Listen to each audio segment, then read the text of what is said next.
Okay, we're back on the What I Drank Yesterday section of the show. As I mentioned, I had quite a bit to drink. This could be our final video for this, but we're approaching the third, possibly the fourth video on what I drank over the weekend. Okay, well, Monday night, there is always wine with dinner at my house, and Tony was cooking Thai cuisine, so you know one of the wines I'm bringing home, Pinot Noir and the Mueller. We had such a great deal on this. I have been sucking this wine down. It is absolutely delicious. We just had the winemaker for Catena in, so I thought I'd bring home a little Catena Alta Chardonnay. This wine also showed very nice. Not quite as good with the spicy food. We drank this first, and then the Pinot with the Pad Thai green curry that Tony made. Absolutely outstanding and spicy and perfect for Pinot Noir. Both of these wines, delicious. Okay, yesterday in the store, we're now caught up almost to the day before. Okay, Jay stopped in with from Selected Brands with a few whites. As I mentioned, I'm looking for some aromatic whites and Rieslings. A lot of these wines were nice, but not the reason why I get out of bed in the morning. Slightly overpriced. I think the least expensive wine, the Fritz Riesling, Fritz Hasselback, I liked as much as the wines that were twice as price. So we're still looking for some great aromatic whites here at the Wine Watch. If you suppliers out there are listening. Okay, and then the Marcus de Vargas Rioja was okay, and the Acoustic Cellar, the real star of this lineup. This wine, 100% Grenache from Monsat, loaded with ripe and seductive cherry, red licorice, spice, fresh flowers, just a real blockbuster wine, a long finish, maybe a little bit expensive at $97.50. Well, we'll see if that wine goes on sale anytime soon. Okay, then good friend Brad Kindler stopped by with some wines from Iron Horse Vineyards. Iron Horse, one of the premier sparkling wine producers of Sonoma County, and they make very good sparkling wines. I've never understood why their still wines are not as good as the sparkling wines, where the Chardonnays we had were good, the Pinot was good, but the sparklers to me are some of the best in California. You can check out the reviews on those wines. And then, last but not least, JT stopped in the store yesterday with Jack's Winery, Alexis Rose, to show us the new releases of the Jack's Y3 Sauvignon Blanc, the Cabernet Sauvignon 06, which the 05 was a big hit for us this last holiday season, and then the Syrah. All three of these wines are nice, very nice, and reasonably priced somewhat.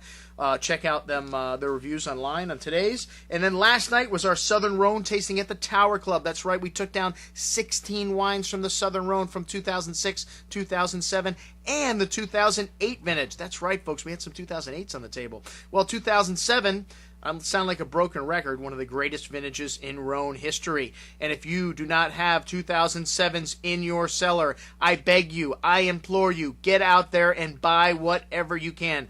Sell whatever it is you have to sell to get them. This is a killer vintage. You will be glad that I gave you this recommendation. And some of the wines are very reasonably priced. You can get some incredible values for $10 to $15 in the Côte de Rhone section. As we saw last night with the Charvin, which is just $18 a bottle. The Charvin was the wine of the night on JT's table. The Charvin 07 Chateauneuf de Pape, an absolute blockbuster, a killer wine, layers of flavors, exotic floral nuance. This wine to me was the best wine of the night. I only have 2 cases of this, however. Well, I'm sorry, we sold 4 bottles last night. I have 18 bottles. Oh, I'm sorry, I'm putting 2 bottles aside for me. We have 16 bottles left of the Charvin 07. We do have some 06, very nice, drinking a little better today. To me, that's the difference between 06 and 07. Turn up the volume. The 07 is twice the volume as the 06. Beautiful big tannins, but ripe. A lot of these wines are showing they need some time, but they've got some incredible drinkability right now as well. So Charvin wine's excellent, and the Royer wine, 2007. We've showed this wine at a few events. The Prestige, absolutely outstanding, but everything on JT's table was great. JT had a lot of people tell me you had the best table of the night last night. Okay, and then we had Premier with us last night also, and some excellent things from Chav, his negociant firm, and the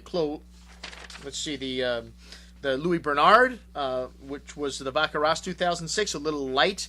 As I mentioned, the difference between 06 and 07, turn up the volume. The Perrin Chateauneuf de Pape Les Senard 07, really nice. One of the best values of the night was the Andre Brunel Chateauneuf at $31. This is one of the more forward and drinkable Chateauneufs that I've had from 07. And then the Font Michel 07. This was the wine of the night on the Premier table. Absolutely outstanding. A lot of that lovely floral potpourri kind of nose. And very big tannins, but again, ripe and round and lovely freshness.